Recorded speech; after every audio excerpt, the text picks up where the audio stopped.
ሰላም ጤና ይስጥልኝ የተከበራችሁ ውድ አድማጮቻችን፣ የዕለቱን ዜና ይዤላችሁ ቀርቤያለሁ። ልዑል ብርሃኑ ነኝ። የዕለቱ ዋና ዜናዎችን ላሰማችሁ። ፕሬዝዳንት ኤርዶጋን በሶማሌና በኢትዮጵያ መካከል ዘላቂ ሰላም እንዲመጣ ድጋፍ አደርጋለሁ አሉ።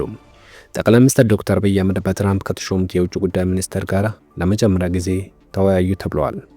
ይህንን አንድ ባንድ ይደርስላችኋል። ሰብስክራይብ እና ላይክ እንድታደርጉ በአክብሮት እየገለጽኩ ወደ ዜና አምራችኋለሁ። አብራችሁን ቆዩ። በሶማሌና በኢትዮጵያ መካከል የተጀመረው ሂደት ዘላቂ ሰላም እስኪመጣ ድረስ ድጋፋቸው እንደሚቀጥሉ የቱርኩ ፕሬዝዳንት ኤርዶጋን ገለጹ።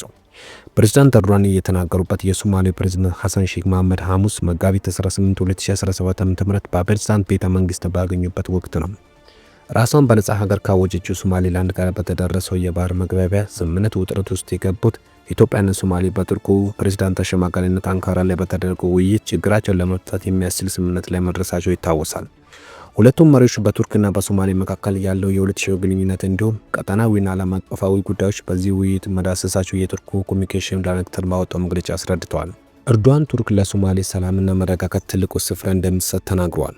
በዚህም ለሶማሌ ደህንነትና የግዛት አንድነት፣ የኢኮኖሚ ልማት ሀገራቸው የምታደርገውን ድጋፍ እንደማያቋርጡ ለፕሬዝዳንቱ አረጋግጧል።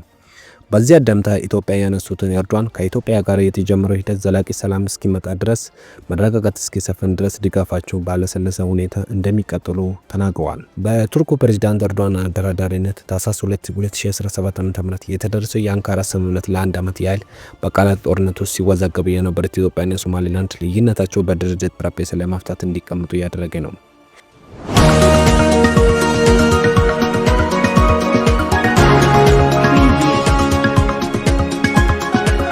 ጠቅላይ ሚኒስትር ዶክተር አብይ አህመድ በትራምፕ አስተዳደር ከተሾሙት የውጭ ጉዳይ ሚኒስትር ማርክ ሩቢዮ ጋር መጋቢት 18 2017 ዓ.ም ለመጀመሪያ ጊዜ ይፋዊ በሆነ መልኩ መወያየታቸው ተገለጸ።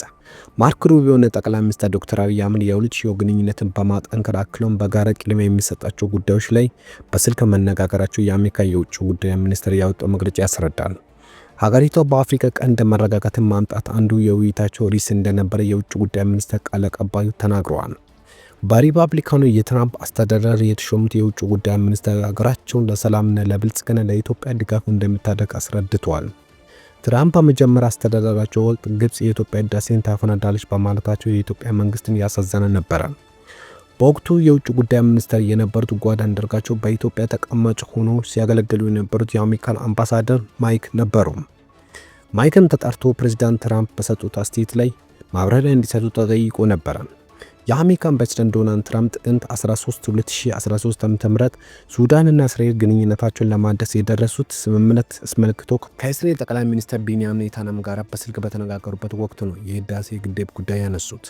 ግብጽ በዚህ መንገድ መቀጠል ስለማትችል ሁኔታው አደገኛ ነው። ግብጽ የኢትዮጵያ የህዳሴ ግድብ ታፈነዳለች፣ አሁንም በግልጽ እናገራለሁ፣ ግብጽ በድጋሚ ታፈነዳለች በማለት በተደጋጋሚ የተናገሩት ትራምፕ ስምምነቱን ለሀገሪቷ ቢያቀርቡም ኢትዮጵያ ስምምነቱን ሳትቀበል ቀርታለች። እንደዚህ በማድረግ የነበረባቸው ሚስታት ነው። በዚህ ምክንያት የምንሰጣቸው ብድር አቁመናል፣ ስምምነቱ ካልተቀበላቸው በስተቀር ኢትዮጵያ ያንን ገንዘብ አታይም ማለታቸው የሚታወስ ነው።